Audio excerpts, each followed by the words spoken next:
my wife's own brother, whispered in a secret childhood language that the pills hidden in her vitamins were finally working, never knowing I understood every word. The beer sweated in my hand and I nearly dropped it. Tino leaned toward Clara at the far end of the table, close enough that their foreheads almost touched, and said something in a language I wasn't supposed to know. 6 words. A whisper wrapped in a smile. They're finally working, I can tell. I kept my face loose. Bored husband on a cruise, half a beer in, watching the horizon instead of his in-laws. That's what I wanted him to see. Inside, something in my chest had gone very still, the way a room goes still right before a storm hits a coastline. Olivia was beside me, laughing at something her mother had said, reaching across the table for her water glass, and, next to it, the little amber bottle of prenatal vitamins she carried in her purse everywhere now. She'd been carrying that bottle for 4 months, since the 6th loss. Since the doctor in Denver had looked at her chart and said the word unexplained, like it was supposed to be comforting. Clara laughed, soft and satisfied, and answered him in the same language. Your plan worked. I'm not settling for 600,000. Not when there's 4 million. I understood every syllable. Olivia had taught me that language 9 years ago, in the front seat of her Honda, outside a Waffle House in Macon, Georgia, laughing so hard she cried, making me repeat words for her grandmother's rice pudding and her childhood dog. It was a private thing between the two of us for years. Then the miscarriages started, and something in her that used to reach for that language just stopped reaching. She hadn't spoken a word of it in over 2 years. She probably assumed I'd forgotten most of it too. I hadn't forgotten a word. Olivia's hand closed around the vitamin bottle. She twisted the cap. I don't remember deciding to move. I remember my elbow catching the edge of the table, my glass tipping, orange juice and champagne fanning out across the white tablecloth in a wave that knocked over the bread basket and sent Olivia's mother, Renata, half out of her chair with a gasp. The vitamin bottle rolled off the table and under a nearby cart before Olivia could open it. Sorry, I said, already laughing at myself, already playing the part. Sorry.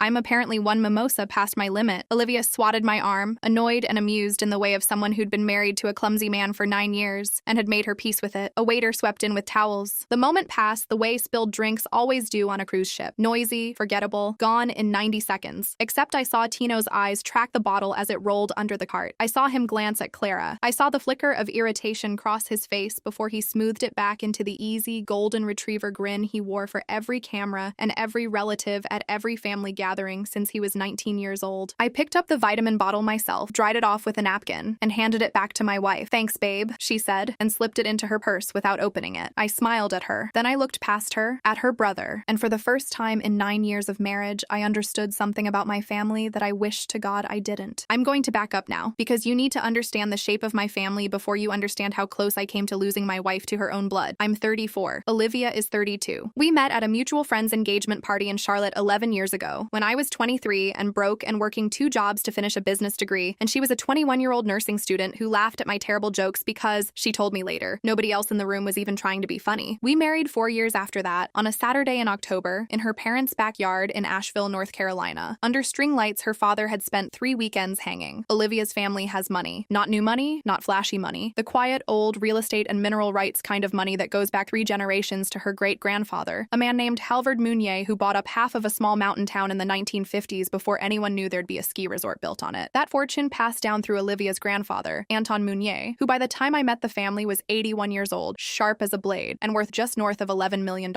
Tino is Olivia's younger brother, 29 now, 26 when I first really started paying attention to him. He was the golden child in the way that youngest sons in wealthy families sometimes are. Handsome, charming, perpetually one business venture away from either genius or ruin. He'd started 3 companies by the time he was 28. A juice bar franchise that folded after 14 months. A men's grooming subscription box that burned through $200,000 of seed money, most of it from Grandpa Anton, before it collapsed. Most recently, a cryptocurrency consulting firm that, as far as I could tell, consisted of Tino posting shirtless gym photos captioned with stock market quotes. Every single venture had been funded, in part or in full, by Anton, and every single time, Anton had written it off with the same weary affection. The boy has spirit, he'd say, refilling his scotch at Thanksgiving. Spirit's worth something, even when the spreadsheet says it isn't. Olivia used to defend her brother to me in the early years. He's not bad, she told me once back in 2019, after Tino asked to borrow $8,000 from us directly, money we didn't have, money that would have wiped out our savings account, for what he called a can't-miss real estate flip in Charleston. We said no. He didn't speak to Olivia for 6 weeks after that. When he finally called her again, it was to ask if she could talk to their grandfather about co-signing something else. That's the pattern I want you to hold on to, because it matters later. Tino didn't handle rejection. He handled being told no by escalating, by testing a different angle, by finding whoever in the family had the softest heart and applying pressure there instead. And the softest heart in that family, without question, was Olivia's. She was the one who drove 2 hours to bail him out of a DUI stop that never actually became an arrest in the spring of 2020 because their parents were traveling and Tino called her crying at 2 in the morning. She was the one who quietly paid off a $4,000 credit card balance for him in 2021 and asked me not to mention it because he's going through a lot right now. She was the one who, every single year at Thanksgiving, found a way to excuse whatever he'd done that year. The drunk toast, the borrowed money never repaid, the way he talked over their mother at the table like her opinions were background noise. I want to be honest about my own blind spot here too, because this story isn't one where I get to stand outside of it looking heroic. I saw the pattern. I saw it for years. And I told myself it wasn't my business because Olivia's family, Olivia's money, Olivia's brother, it felt like territory I wasn't fully allowed to weigh in on, even as her husband. I regret that now more than almost anything else in this story. There's one incident from early on that I didn't understand the weight of until much later. The incident that, looking back, was the first real warning sign, the one that reads now like a lit fuse nobody noticed burning. It was Christmas of 2021. Anton had just turned 83, and over dinner, half joking, half serious in the way old men get when they've had 2 glasses of wine, he announced that he'd been tidying up the will. He said it lightly, the way you'd mention cleaning out a garage, but then he added something that made the whole table go quiet for half a second. "I've put in a clause," he said, looking mostly at Tino when he said it, "about grandchildren, about family growing, not just family taking." He laughed, tapped his glass. "An old man likes to know his money's going somewhere that'll still be standing in 50 years. Tino laughed along with everyone else, but I remember watching his face for just a second too long, the way his jaw tightened before the smile caught up to it. At the time, I read it as embarrassment, a 26-year-old with no children and no prospects, hearing his inheritance quietly tied to a future he hadn't built yet. I didn't think anything else of it. Olivia and I were already trying for a baby by then, already excited, already dreaming, with absolutely no idea what that clause would eventually cost her. We found out later, from the lawyer, exactly what Anton had written. If, at the time of his death, Olivia had a living child or was pregnant, she would inherit 60% of his estate outright. If she didn't, the estate split differently. Tino would receive a larger share, close to $4 million on its own, with the rest divided among cousins and a handful of local charities Anton favored. Olivia had a living, breathing, deeply personal reason to want a baby that had nothing to do with any will. But somewhere in the back of Tino's mind, apparently, that Christmas toast had planted a different kind of hope. Every year that passed without Olivia carrying a pregnancy to term wasn't just heartbreak for his sister. It was $4 million,